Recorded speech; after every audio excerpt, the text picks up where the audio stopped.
Muito bem, então nós vimos a geração do fluxo de caixa, a gente vai ver agora o cálculo do valor orçado e a informação e impostação do valor realizado. Para isso, então, nós vamos criar um fluxo, periodicidade mensal, durante 3 períodos, iniciando em maio, tá ok? Tendo como base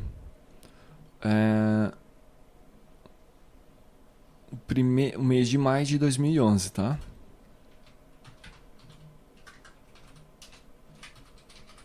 Teste mensal.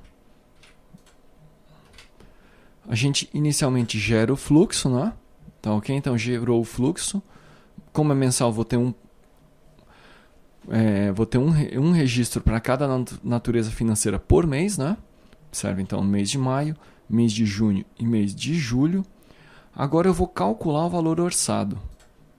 Tá ok? Observe então que ele buscou na base de dados os valores que foram realizados no mesmo período, só que no ano anterior. Tá ok? Então dessa forma aqui eu já tenho uma estimativa prévia de um valor a ser orçado para o fluxo de caixa desse ano, né? Ou fluxo de caixa mensal a partir de maio, né? Esses valores aqui eu ainda posso salvar, tá ok? Posso modificar, né? E eu posso também informar já o valor realizado, se eu quiser, né? Ou senão, simplesmente eu vou gravar. Agora a gente vem aqui. À medida que a empresa for realizando seus orçamentos, né, por exemplo, for passando os períodos, né, ela vai informando aqui o valor.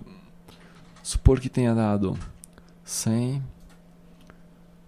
nesta natureza financeira, nessa natureza aqui 800, nessa outra natureza 200, nesta natureza aqui 200,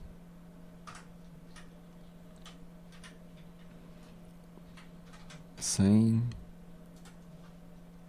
e assim por diante, tá ok? Então a gente grava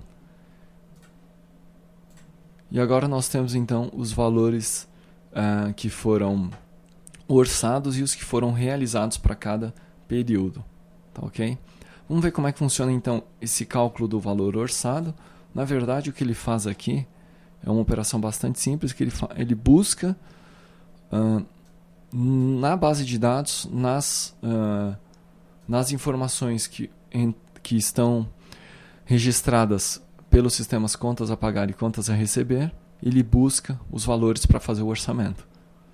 Então a gente vai no evento carregar orçado, né? A gente chama a nossa view model, carregar orçado.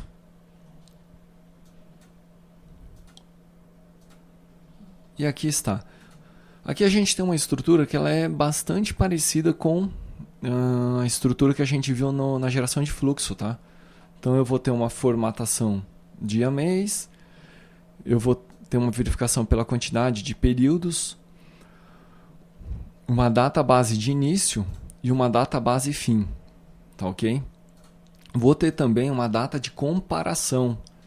A data de comparação é a data que eu vou verificar mais para frente se o fluxo de caixa corresponde ao período, ao intervalo para o qual eu busquei os dados na base de dados, tá ok? Então veja só, para cada intervalo, para cada período, eu vou percorrer este laço, tá certo? Cada período eu vou percorrer este laço e vou fazer essa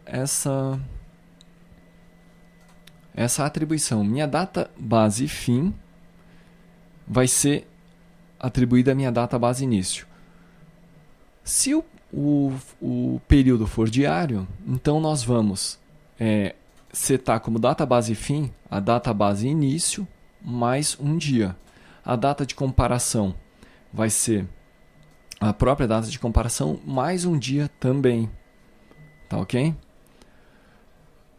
O período de comparação vai ser a data de comparação com o formatado para uma destas strings aqui.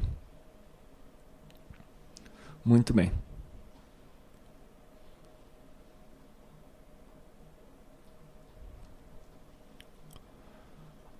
Os demais box case fazem exatamente a mesma coisa, apenas eles trabalham com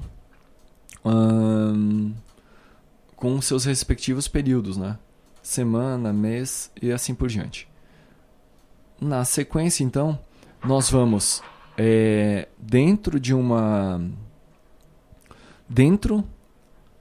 da nossa lista de fluxo detalhe.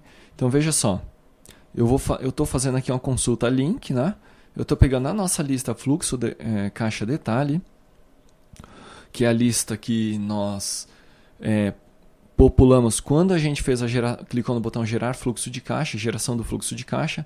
Eu estou pegando todos os elementos que o período, né, cujo período seja igual ao período comparação, que é o período que eu separei aqui. Tá ok? Uma vez que eu separei esses elementos, nós vamos agora selecionar as contas a pagar, as parcelas a pagar e as parcelas a receber de acordo com a data base início e a data base fim. Observe aqui em cima, né? De acordo com essa data base início e data base fim, que na verdade a gente já altera aqui dentro desse bloco. Tá? Então vou selecionar, vou ter duas listas aqui, uma de parcela a pagar e outra de parcela a receber.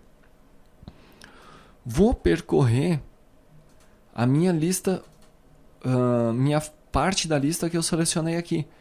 Ou seja, eu vou retirar todos aqueles elementos que referem-se a um determinado período e vou percorrer essa lista. Vou adicionar a cada um destes elementos todos os valores. Vou adicionar primeiro todos os valores a pagar e todos os valores a receber, tá? Por natureza financeira, né? Então vou verificar na minha lista detalhe qual a natureza que eu estou, qual a natureza que é o item que eu estou no momento, e se na minha parcela a pagar for da mesma natureza financeira, eu vou adicionar. Se a parcela a receber também for da mesma natureza financeira, nós vamos fazer a mesma adição. Tá ok? Ao final, eu vou notificar a minha view que houve uma modificação nos dados que estão aqui armazenados. Muito bem. Dessa forma, então, eu populei a minha lista com os valores orçados. O realizado, por sua vez, é informado pelo usuário diretamente na coluna. E aí nós temos, então, a propriedade isReadOnlyFalse, ou seja, ele aceita a edição, tem a formatação do campo moeda, em formato moeda. Lembrando que, obviamente, que a gente poderia também implementar um mecanismo para buscar o realizado automaticamente das nossas bases de dados. Tá? No momento a gente está informando manualmente, mas isso daí é uma funcionalidade que deve ser implementada para a gente colocar, por exemplo, instalar em um cliente, né? Ele buscar diretamente dos sistemas aquilo que foi de fato realizado no período. No treinamento a gente está mantendo manual, mas se você quiser já implementar a busca automática, bastaria criar um outro botão aqui, né? Calcular realizado, buscar realizado, e fazer uma implementação muito parecida com essa daqui, só que ao invés de chamar carrega orçado, chama carrega realizado. Tá ok? Em relação ao orçado e realizado, era isso. Na sequência a gente vai ver a última funcionalidade, que é o cálculo da taxa, né? Na sequência a gente continua.